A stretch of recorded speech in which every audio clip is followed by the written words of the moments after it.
This is Compra Plantation at Bing's Landing.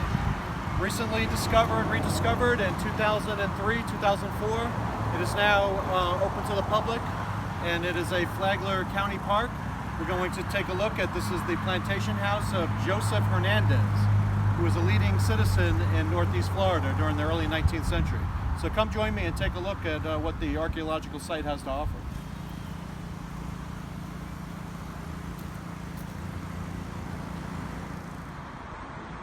So this is the Florida Historic State Marker that talks about Compra Plantation. It talks about Joseph Hernandez, but we're going to get a closer look inside.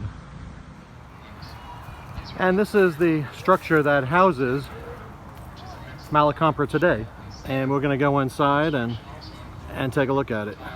And here we are.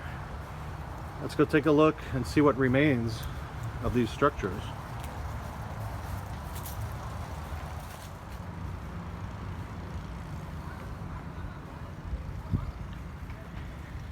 This was discovered while they were planning on building some development here, and they ran across these ruins and they stopped it, and they did not proceed with the structure,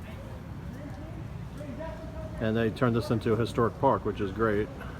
A little bit of the history of Joseph Hernandez. He was a brigadier general in the militia, served during the Second Seminole War. His plantation, in fact, was destroyed by the Seminoles in April 1836 when it was undefended.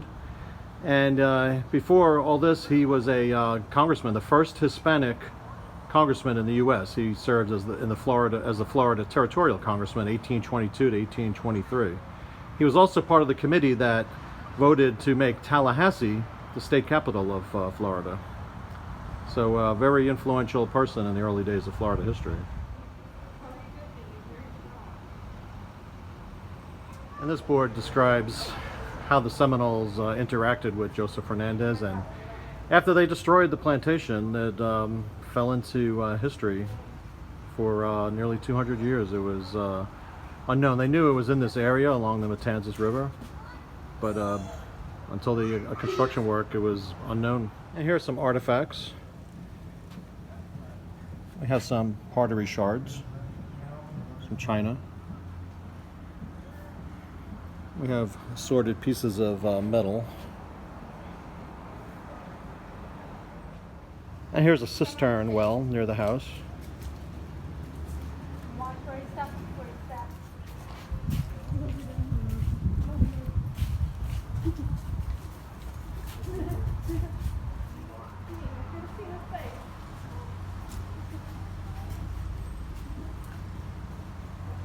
This board talks about that this was a plantation that used slave labor. In fact, he had Joseph Hernandez owned 80 slaves at the time of the home's destruction by the Seminole Indians. The Seminoles took 3 of the slaves with them as part of their tribe, and the others they freed, allowed them to go where they pleased.